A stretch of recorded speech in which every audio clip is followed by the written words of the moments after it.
Nah, ini penting untuk sama-sama kita simak, teman-teman.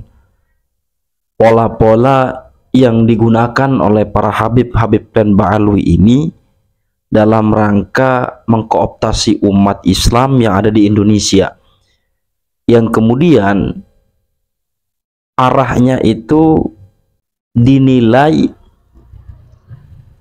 serta menurut analisa para alim ulama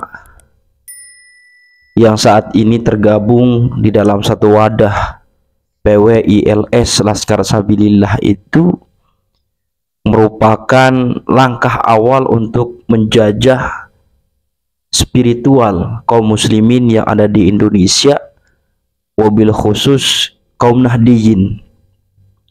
Maka jangan heran kemudian kemarin ramai banyak aksi penolakan yang ada di Banyuwangi.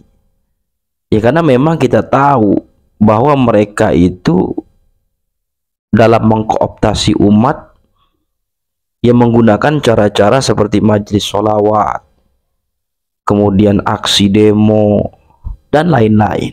Nah, ini harus kita paham dan penting untuk kita ketahui.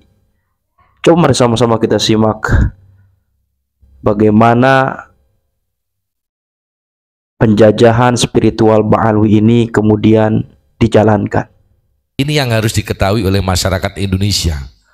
Kenapa saya mengatakan palsu? Mereka secara ilmiah tidak dzurriyyah Rasul, dan secara pendidikan mereka jelas tidak bisa apa-apa.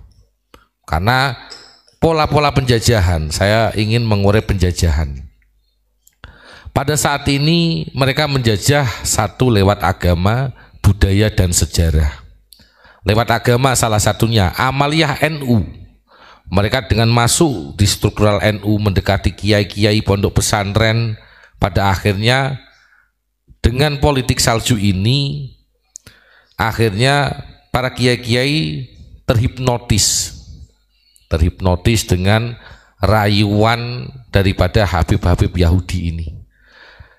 Kalau jenengan melihat ini secara psikologi, karena kalau mengaji dalam pembahasan Ba'alawi ini sangat luas ya, termasuk di sini kalau dari segi psikologi ada 4 jenis manipulasi psikologi yang akan kami sampaikan kepada masyarakat Indonesia biar setidaknya mengerti pola-pola karakter mereka. Yang pertama ada playing victim. Jadi bila mereka atau dia membuat masalah, dia akan menyalahkan orang lain dan membuat situasi agar dia terlihat sebagai korban. Salah satunya apa? Contoh, ada satu video waktu demo 414, dan banyak sebenarnya videonya ya. Di situ dia menyampaikan bahwasanya kami adalah majikan, kami adalah yang pemilik bangsa. Ini berarti dia sudah membuat retorika yang seakan-akan dia itu adalah pemilik bangsa ini. Kalau kita urai, ini luas. Karena apa? Dari dokumen-dokumen yang sudah diambil dari golongan mereka dirubah. Jadi seakan-akan mereka itu menjadi korban. Padahal dialah pelaku penjajah yang pada saat ini di Indonesia ini. Karena apa? Dari golongan Ba'alawi Yahudi terbukti selalu memprovokasi untuk mengajak demo pemerintah yang sah, ingin menggulingkan pemerintah yang sah, menghina dan merendahkan daripada pemerintah yang sah. Ini jelas otak-otak penjajah, otak-otak radikal, otak-otak Wahabi yang ingin menghancurkan bangsa Indonesia dan ingin mengeruk atau merampok daripada kekayaan bangsa Indonesia. Itu dari karakter itu ya, playing victim. Ketika dia mengatakan kami adalah majikan, berarti seluruh masyarakat Indonesia dari Sabang sampai Merauke yang sudah berjuang leluhur kita semua dianggap budak. Dia adalah majikan, padahal dia tidak sadar numpang di Indonesia. Dia adalah pendatang, bukan warga pribumi. Apakah jenengan masih membela? Ya, kalau kita mau jujur, kita cari track record. Contoh satu saja dari golongan FPI, betapa mereka ini kan tergolong anarkis. Bahkan belum lama ini kemarin di Bekasi pun sama. Dan nggak segan-segan sebelum polemik nasab ini mencuat, nggak boleh satupun ada yang mengkritik. Siapapun dia yang mengkritik dihantam dengan isu-isu, dengan fitnah-fitnah, entah itu PKI, liberal, Syiah, dan lain sebagainya. Ini fakta. Nggak bisa kita menutup mata, saudara. Faktanya seperti itu. Bahkan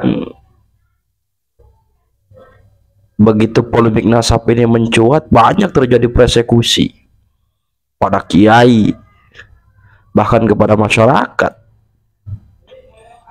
Artinya mereka menganggap golongannya lah yang memang mewakili Islam. Faham mereka inilah yang paling benar untuk bisa diterapkan di bumi Nusantara.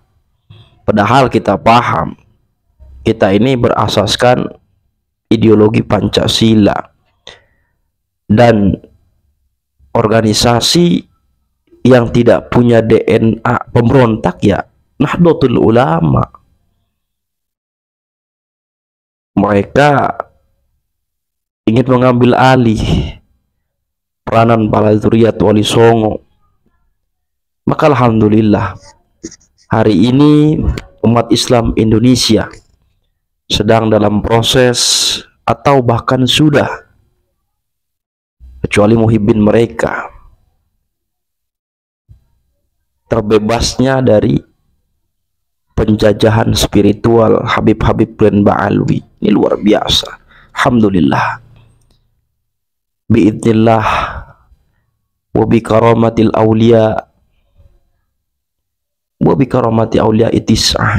Alhamdulillah, masya Allah. Bersyukur kita masih diberikan akal waras sehingga mampu menganalisa sampai sejauh itu. Orang-orang yang mampu berpikir seperti ini, mampu menganalisa sejauh ini, adalah orang-orang yang memang memiliki rasa cinta terhadap negeri, cinta terhadap bangsa, tanah kelahiran. Begitu saudara. Mudah-mudahan kita dapat mengambil iktibar dari penjelasan yang baru saja kita dengar dan simak bersama. Assalamualaikum warahmatullahi wabarakatuh.